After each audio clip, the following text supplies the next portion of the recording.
नमस्कार, आप देख रहे हैं द न्यूज। आपके साथ मैं सृष्टि। पत्रकार जी, एक बार फिर से डिबेट में जुड़ने के लिए बहुत बहुत धन्यवाद। ये बताइए कि राहुल गांधी आजकल ऐसा नहीं लग रहा है कि बयानों में ज्यादा चर्चाएं बटोर रहे, क्योंकि अभी उनकी सीटें ज्यादा आई हैं तो कुछ भी बयान देना, पत्रकार जी कह रहे हैं एनडीए बहुत ज्यादा कमजोर है, नाजुक सरकार बता दिया है और कह रहे हैं अल्पमत की सरकार है। तो क्या बीजेपी जो पूरी विपक्षी पार्टी से भी ज्यादा सीटें अकेले दम पर अभी भी है, देश में बीजेपी के 50 से ज्यादा सांसद हार गए हैं, ये बात से कोई गुरेज नहीं है, हारे हैं सांसद। और जरूर है कि इस पर टीका टिप्पणी हो और यूपी में सबसे ज्यादा खराब प्रदर्शन भाजपा का रहा है। लेकिन बताइए कि कभी प्रियंका गांधी को चुनाव लड़वाना, लड़ जाती तो ऐसा होता, अगर ऐसा होता तो वैसा होता। एक पहेली हम नहीं देखते हैं, बुझाते हैं लोग। तो क्या इतने बड़े सांसद है, इतने बड़े पार्टी के नेता हैं, ऐसी बातें शोभनीय है कि लड़ जाती तो अच्छा होता, और फिर कह रहे हैं नाजुक सरकार है। बताइए कितनी मजबूत ये एनडीए की सरकार है। और ये भी बताइए दर्शक को, जो टीडीपी को लेकर ये भड़काने की कोशिश कर रहे हैं और राहुल गांधी कह रहे हैं कि अब हम संसद में बताएंगे कि हमारी शक्ति कितनी है, जनादेश हमें मिला है। जनादेश पहली बात तो एनडीए को मिला है, जनादेश राहुल गांधी को नहीं मिला है। राहुल गांधी को कुछ सीटों पर जनता ने समर्थन दिया है, जनादेश पूरे देश का नरेंद्र मोदी को मिला है, एनडीए सरकार को मिला है, क्योंकि चेहरा पत्रकार जी नरेंद्र मोदी ही रहे हैं बीते 10 सालों से। तो नरेंद्र मोदी के चेहरों पर ही चुनाव लड़ा गया था, ऐसा कहना कोई गुरेज नहीं है। हमने देखा बीजेपी कार्यकर्ता भी कई जगह पर यहाँ पर ताल मटोल करते थे, जनता की सेवा नहीं करते थे कि नरेंद्र मोदी तो हैं ही। अलग बात है कि हार गए कुछ नेता चुनाव। तो बताइए कि कितनी मजबूत ये सरकार है। और राहुल गांधी के बार बार ये बयान के मतलब क्या ये बता रहा है कि आने वाला संसद का सत्र जो 24 से शुरू होने वाला है वो बीजेपी के लिए आसान नहीं होगा। हंगामा ये तो अभी ही करने की शुरुआत कर चुके हैं। क्या कहेंगे आज आप? दोस्तों नमस्कार, मैं अजय पत्रकार। देखिए ऐसा है कि राहुल जी ने कहा है कि बड़ा नाजुक, छोटी से गड़बड़ी से गिर जाएगी सरकार। और फाइनेंशियल टाइम पे बोला इन्होंने, न्यूज़पेपर पे उसके इंटरव्यू बोले 4 जून के बाद बड़ा बदलाव आया, अस्तित्व के लिए बीजेपी संघर्ष कर रही है। ये राहुल जी ने बोला। तो राहुल जी का अपना बोलने का एक्चुअली में क्या है कि होता क्या है कि एक थोड़ी सी उनके अंगने में खुशी आ गई है, तो मगर वो चक्कर में 99 के चक्कर में आ गए। सबसे अशुभ संख्या 99 मानी जाती है, सबसे अशुभ। 99 के चक्कर पे नहीं आना चाहिए। दूसरी आपको बताना है कि ये 50 के आसपास थे। कोई अभी भी देश के इतिहास में सबसे कम मोदी के समय ही सांसद है। इससे बड़ी बात क्या होगी, 1 सैकड़ा कांग्रेस पार नहीं कर पाई। ये तो देश की आज़ादी से पहले जब हमारी विधानसभाएं वगैरह थी संविध, उसमें कांग्रेस की स्थिति अच्छी थी। राहुल ने क्या पोजीशन ला दी। अब आइए, जो सांसद जीते हैं उसमें कोई बहुत बहुमत, सिर्फ 2 सांसद इनके अच्छे बहुमत से जीते हैं। वो कौन? एक अमेठी से, दूसरी रायबरेली से, चूँकि इनकी परंपरागत सीट थी। हाँ, इसमें कोई शक नहीं, लाखों जीते। और इनके जो सांसद हैं वो 18,000, 19,000, 20,000 इसी के आसपास जीते हैं मोस्टली। 4 लाख, 5 लाख, 10 लाख से 6 लाख से इनके सांसद कोई नहीं जीते, भाजपा वाले जीते। बिल्कुल। दूसरी बात यह है कि ये जीते भी छल से हैं कि इन्होंने क्या किया, एक फॉर्म दे दिया और बोले कि ऐसा करना, वहाँ आना और मतदान में वोट देना और आपको खाना पानी सब मिलेगा, बढ़िया लस्सी मिलेगी, आइएगा, जाते समय आपको पुड़िया भी मिल जाएगी, समझे, पानी पीने वाली, पानी के साथ पीने वाली, सब इन्होंने पूरी व्यवस्था कर रखी। और जिस दिन मतदान हो जाएगा उसके बाद आपको 1 लाख रुपया महिला को और 6,500 रुपया आपको प्रथम मेले में, 400 रुपया डेली दिया जाएगा बेरोजगारों को, और सारा कर्ज माफ, और 1 लाख रुपए की नौकरी दी जाएगी। लोगों ने मतदान कर दिया। अब ये क्या है, इनके सीटें कुछ बढ़ गई हैं तो ये हवाई बोलने लगे, हवाई बोलने लगे। दूसरा इन्होंने ये भी कहा है कि सहयोगियों को दूसरी तरफ मुड़ना पड़ सकता है। बड़े कॉन्फिडेंस से बोल रहे हैं, सत्तारूढ़ खेमे के लोग हमारे संपर्क में हैं, ये इन्होंने कहा। अब आप सुनिए, सहयोगियों की ओर दूसरी तरफ मुड़ना पड़ रहा है। इनके जो सहयोगी थे वो पहले दूसरी तरफ मुड़ गए। जिस समय चुनाव हुआ तो इनका इंडी गठबंधन के टीएमसी दूसरी तरफ मुड़ गया। हाँ। चुनाव के बाद भी इनकी ओर मुड़ गया, इनसे दूर रहा। इन्होंने खड़गे जी ने, राहुल जी ने था शायद हम प्रधानमंत्री बन जाए, खड़गे जी के यहाँ मीटिंग की, किसी ने प्रस्ताव ही नहीं रखा, अखिलेश यादव उसमें गए नहीं, ममता बनर्जी ने अपने घर पे मीटिंग बुला ली। अब आपको बतलाना है कि दूसरी तरफ मुड़ने के इन्हीं का आप जो पार्टी है उसने स्पष्ट कह दिया कि अब हम इनसे कोई गठबंधन, इन्होंने कह दिया।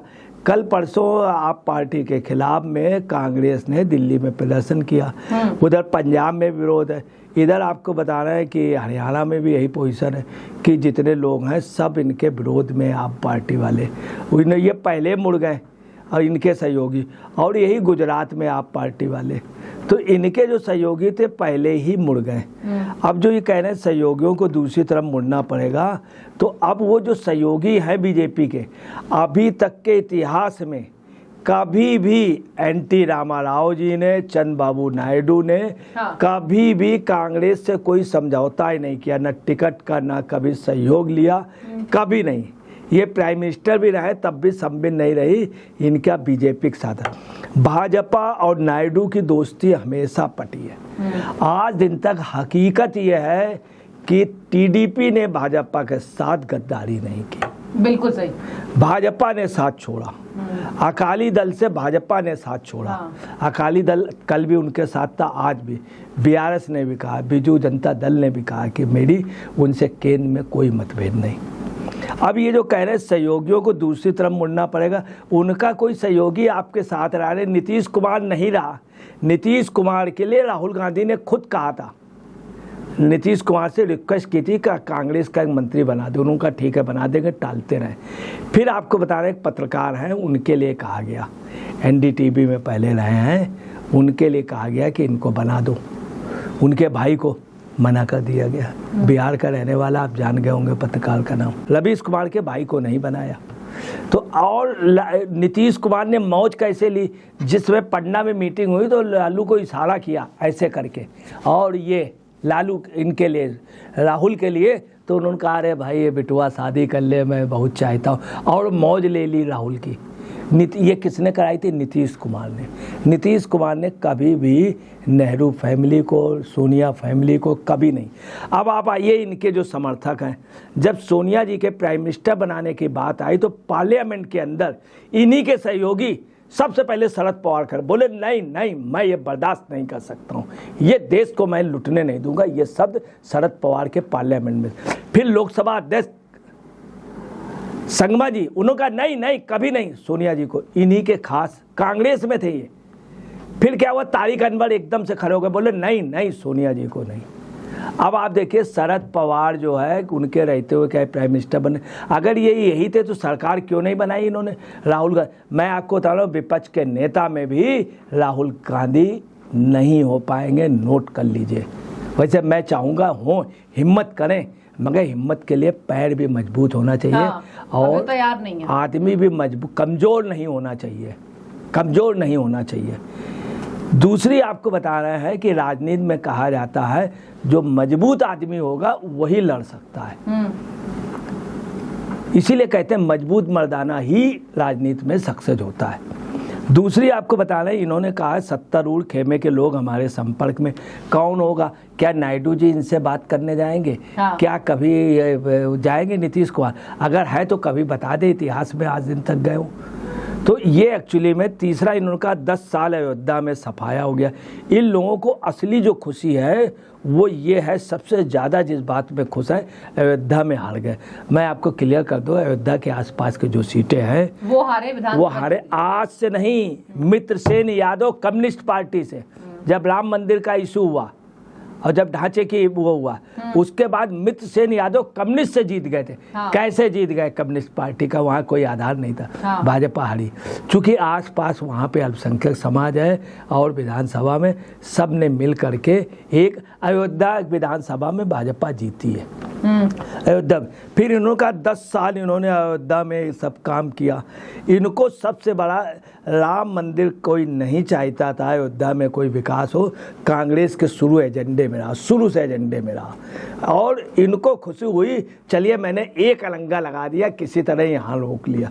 कांग्रेस ने पूरी ताकत लगा दी थी कि अयोध्या में ये। और आपको बता रहे हैं कि ये भी एक बात है कि अभी इन्होंने एक पत्रकार पे मुकदमा दायर कर दिया इसी बात पे, एक ट्विटर के उस पे भारती पर, ठीक है, इसी बात का। तो मेन चीज इनकी आ रही जो अयोध्या। दूसरा इन्होंने कहा मूल रूप से एक सहयोगी को दूसरी तरफ मुड़ना पड़ता है। ये कहाँ मुड़े, ये अपने सहयोगी उसके लिए आपसे समर्थन वापस ले रहे हैं, कह रहे हैं हमारा कोई समझौता नहीं, कुछ नहीं। अब ये कह रहे हैं मोदी खेमे में बहुत असंतोष है। इनको मालूम हो गया अभी सरकार बने हुआ है, ये अपने खेमे का असंतोष नहीं देख रहे हैं, अपनी पार्टी में असंतोष नहीं देख रहे हैं। अरे रॉबर्ट वाड्रा को बना दीजिए, बेचारे उसने कितना काम किया है, आप सब लोगों की कितनी सेवा की, बहुत इच्छा है रॉबर्ट वाड्रा की, ठीक है, तुमको बनाना चाहिए। दूसरी बात इनके एक चीज़ और है कि इन्होंने ये भी कहा है कि मोदी का विचार और मोदी की छवि ख़त्म हो गई। अगर मोदी की छवि ख़त्म हो गई, पूरे देश में मोदी के नाम पे वोट मिला है, जो वोट भाजपा हारी है हाँ। उसमें उनके सांसदों, उनके नेताओं से एलर्जी थी हाँ। मोदी के नाम से। वरना आपको बताना है साउथ में कैसे इतना वोट मिल गया, केरल में भी वोट मिला, केरल से एक सीट जीत के आए। कई जगह बीजेपी बहुत बढ़िया लड़ी, कैसे लड़ गई, तुम्हारे रहते हो तुम साउथ के लीडर। और तमिलनाडु में भी अच्छी सीट नहीं मिली तो बात अलग है, आंध्रा में मिली, सब जगह मिली। अब आपको बता रहे हैं राहुल के विचार का ये कहना है कि इनकी छवि ख़त्म हो गई है, भाजपा का मूल ढांचा धार्मिक नफरत फैलाना है। अगर इनका है तो इनका क्या रहा, इन्होंने भी नफरत फैलाई है, इन्होंने भी नफरत। सबसे ज़्यादा दंगे कांग्रेस के कार्यकाल में हुए, सबसे ज़्यादा मुरादाबाद, अलीगढ़, कानपुर में, रामपुर में, कश्मीर में वो कत्लेआम जो हुए हैं इनके शासन में। दूसरा इनका जो ये कहना है नीतीश कुमार और चंद्रबाबू नायडू, ये तो खुलेआम कह रहे हैं भैया अध्यक्ष मेरा नहीं भाजपा का रहेगा।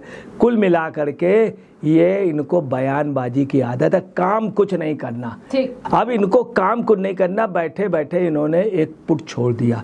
तो ऐसे शासन नहीं, इनके उससे हम आपको बता रहे हैं बहुत दूर की, इनको बहुत दूर का। अभी इनको अब ना विपक्ष का लीडर इनको मिलेगा, जो उपाध्यक्ष मिलेगा लोकसभा का, और शायद विपक्ष के लीडर। अगर विपक्ष का लीडर बनना चाहिए तो ममता बनर्जी या फिर यूपी से यादव जी को बनना चाहिए, अखिलेश यादव जी को। इनकी संभावनाएं कम है। तो देखिए इस लोकसभा चुनाव के रिजल्ट्स के बाद लगातार हम देख रहे हैं कि कांग्रेस पार्टी का बयान इन्हीं सब बातों पर आ रहा है कि मोदी लहर खत्म हो गई, नरेंद्र मोदी 1.5 लाख वोटों से जीत रहे हैं। कहां पहले 3.5 लाख का मार्जिन होता था, जनता ने नकार दिया है। अजय राय कह रहे दोबारा चुनाव लड़िए, हम हरा देंगे।